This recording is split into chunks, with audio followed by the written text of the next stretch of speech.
राधे राधे भाई। नमस्कार जी, हमारी इस समय रविंद्र शास्त्री जी से बात हो रही है। जी जी।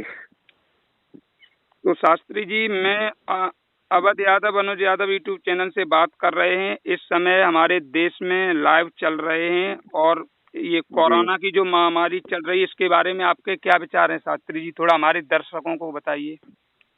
सबसे पहले तो मैं अपने दर्शकों से जी प्रणाम करना चाहेंगे। राधे राधे।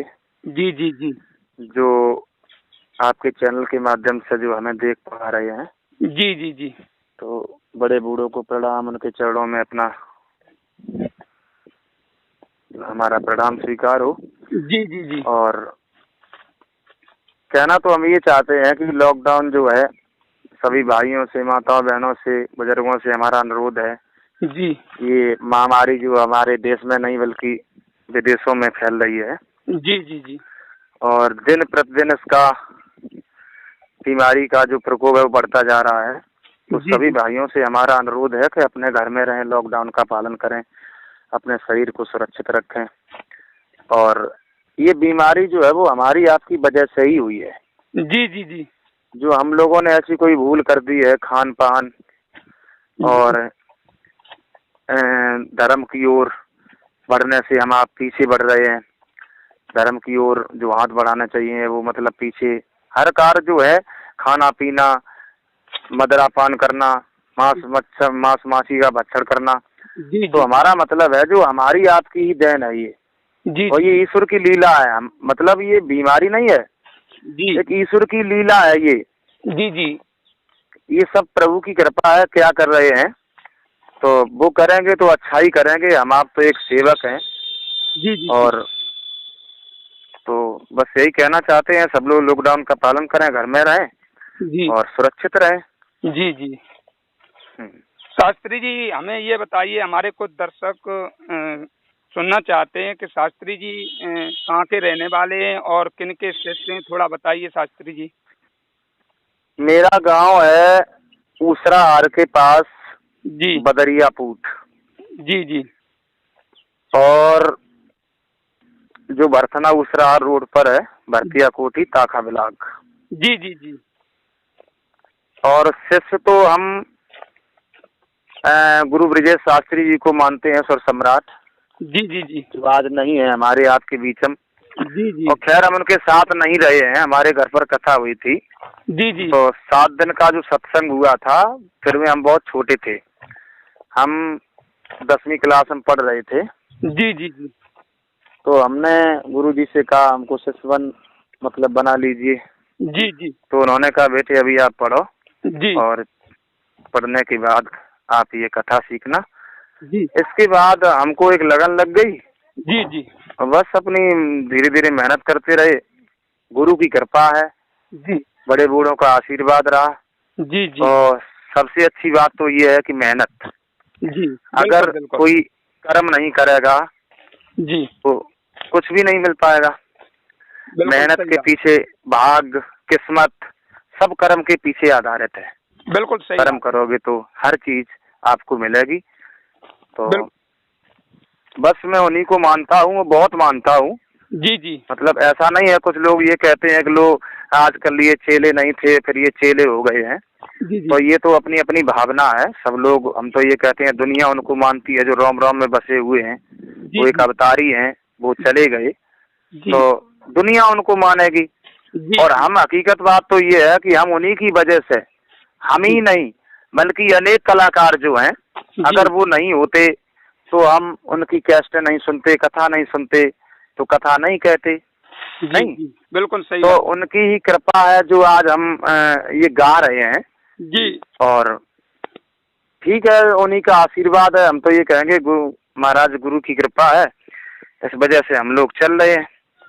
बिल्कुल सही बात है।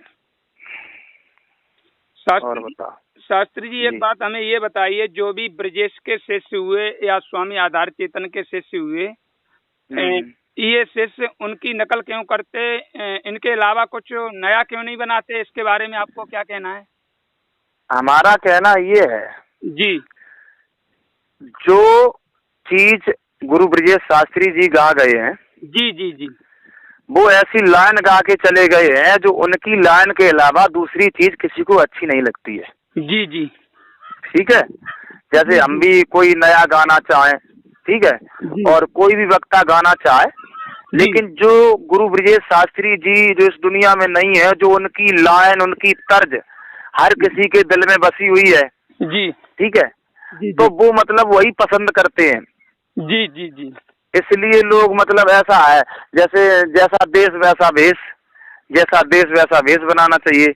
नहीं, जहाँ पर जैसी मांग है उस हिसाब से अपना काम करना चाहिए। लेकिन हमारे क्षेत्र में नहीं, बल्कि हम आपको 10-20 जिले की बात कर रहे हैं जहाँ पर गुरु ब्रजेश शास्त्री जी के गायकी के अलावा कोई गायकी पसंद नहीं करता है। जी जी जी, मेरे पास हम MP कथा कह के आए, भिंड कथा कह के आए, दतिया जिला में कह के आए, तो वहाँ पर जैसे ब्रजेश शास्त्री जी की लाइन, गुरुदेव की लाइन जैसे हम गाते हैं तो लोग बहुत पसंद करते हैं वहाँ पर, मतलब बहुत पसंद, हर जगह की बात कर रहा हूँ।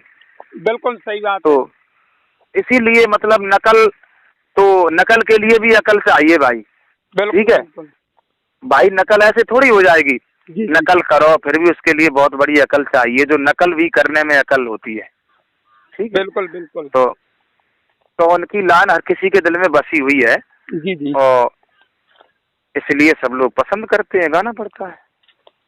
शास्त्री जी एक बात और बताइए, जो आप कथा कहते हैं जी, और कथा के माध्यम से हमारे दर्शकों को क्या संदेश पहुंचाना चाहते हैं, इसके बारे में और बताइए। हम सभी दर्शकों से कहना चाहेंगे, कथा जो है जी, ये सब हमारे शरीर के अंदर है। जी जी जी, ठीक है, जी जी, ये अध्यात्म कथा जैसे ले लो तो सब कथाएं हमारे शरीर के अंदर है। जैसे कोई कथा भागवत पुराण में आती है, जैसे उत्तान पाद की कथा हुई, महाराज उत्तान पाद की कथा हुई, तो इसको शरीर में डाल लीजिए। ठीक है, तो शरीर में डाल लीजिए। उत्तान पाद रूपी हमारा एक शरीर है। जी जी, उत्तान पाद रूपी हमारा एक शरीर है। जी, ऊ माने उल्टे, ता माने तने हुए, पाद मीस पैर। ये उत्तान पाद रूपी शरीर जो है माँ के गर्भ में उल्टा लटका हुआ होता है। ठीक है, तो ये उत्तान पाद रूपी शरीर माँ के गर्भ में उल्टा लटका हुआ होता है। इस उत्तान पाद रूपी शरीर में दो नारियां होती हैं जी, एक सुरुचि, एक सुनीति। ठीक है, जी जी जी, सुरुचि सुनीति जो दो नारियां हैं, ये हमारे शरीर के अंदर है, बुद्धि और कुबुद्धि। ठीक है, बुद्धि और कुबुद्धि, जो बुद्धि है वो सुनीति है और जो कुबुद्धि है वो सुरुचि है। जी जी, आगे बुद्धि से जो कार्य करता है उसके ध्रुव जैसे बालक पैदा होते हैं, जो अपने परिवार का तारण तरण करते हैं, सारे परिवार को भवसागर से पार कर देते हैं। ठीक है, और कुबुद्धि से जो कार्य करता है उसके उत्तम जैसे पुत्र प्रकट होते हैं, पैदा होते हैं, जो अपने माता पिता को अधपर संसार सागर में डुबा करके छोड़ के चले जाते हैं। तो ये कथा जो है हमें आपको शिक्षा देती है कि हमारे ऐसे ऐसे महान पुरुष आए हैं, जिन महान पुरुषों ने कितनी शरीर के ऊपर मुसीबतें सहन करने के बाद धर्म को नहीं छोड़ा, अपने सदमार्ग का रास्ता पकड़े रहे, धर्म पर चलते रहे। तो जैसे हमारे महान पुरुषों ने ऐसा नाम किया है, अच्छे विचार रखे, अच्छे कार्य किए, वैसे ही अगर हम आप भी ऐसे ही कार्य करें तो कितनी अच्छी बात है। ये सब कथाएं जो है हमें अच्छे मार्ग पर चलने का रास्ता बताती हैं, अच्छे कर्म करने का मौका देती हैं। बस कथा ये संदेश देती है। जी जी, बहुत सुंदर शास्त्री जी, जो आपने अवध यादव, अनुज यादव यूट्यूब चैनल पर जो हमें समय दिया, इसके लिए मैं आपको धन्यवाद देता हूँ। नमस्कार शास्त्री जी। राधे राधे भाई, राधे राधे।